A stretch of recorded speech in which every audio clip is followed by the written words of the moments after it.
Hi guys, Dave Wilson here again.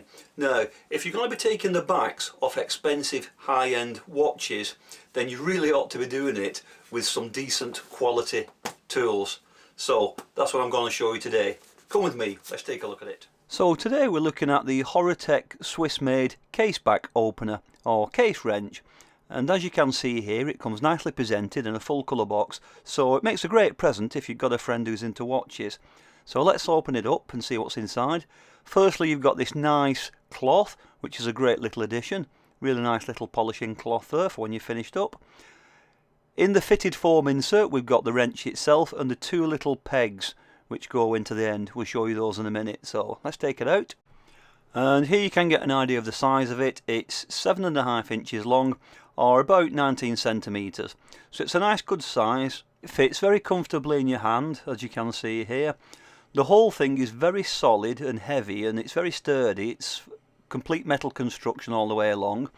We've got a nice plastic handle which is comfortable. You've got a knurl section here, the adjustment knob, and you can see the pegs at the end, all metal. So it's really good, solid, well-built quality.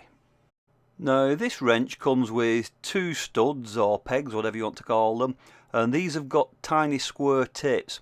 Now if you haven't already done so, you need to insert these into the wrench.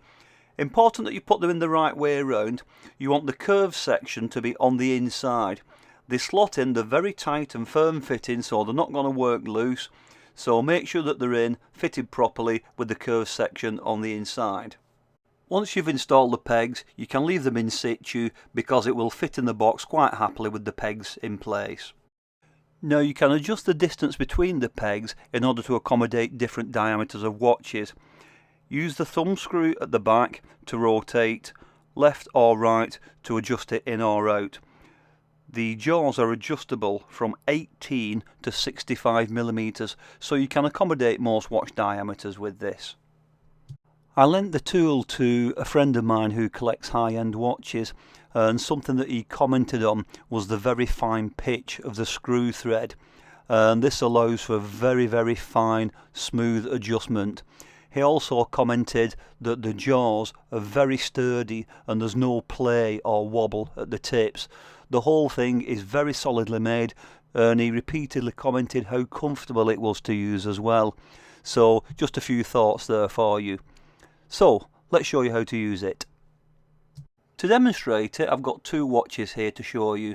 This is a vintage Seconda and this is a Russian Poljot watch. And if I flip the backs over, you can see they've both got screw backs, and you'll notice the little studs holes all the way around them there, and that's how you get them off. You might not be familiar with the make, but that doesn't really matter. It's just a typical screw back case. You'll notice that around the back you can see small square indentations. These are the same size and shape as the square pegs, and this is what we're going to use to open the watch. So the first thing we need to do is select two indentations which are diagonally opposite. They need to be in a straight line across the centre of the case because the wrench will pivot around the centre. Offer up the wrench, but avoid actually touching the watch until you have to. Use the thumb screw to adjust the pegs in or out until they match the diameter between the two indentations.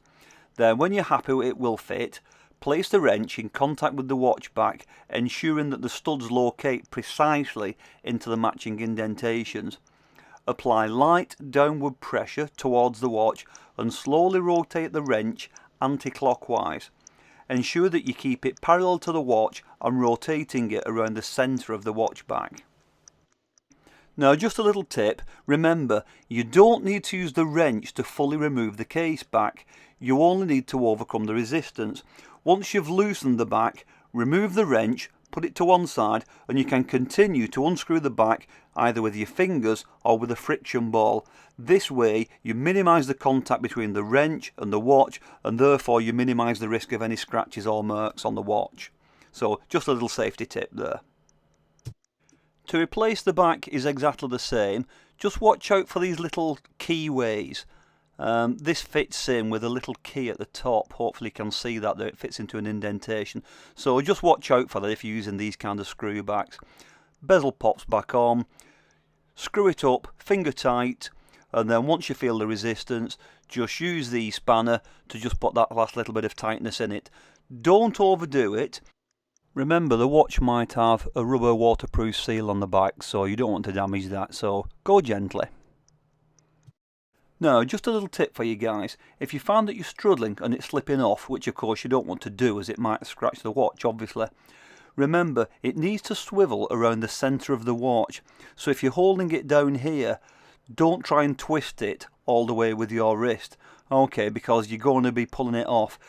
What you need to do is twist it around the centre, so you're rotating it that way around the centre of the watch.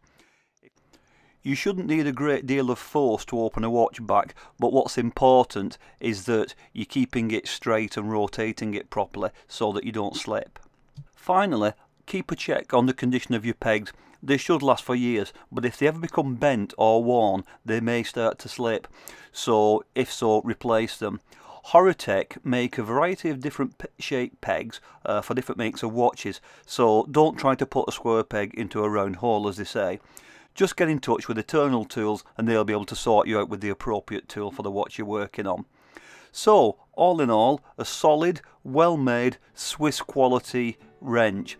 So I think it's great value and it's worth every penny. I certainly wouldn't use anything less. So, there you have it. I've been Dave Wilson. Thank you very much for watching. See you on the next video. Bye for now.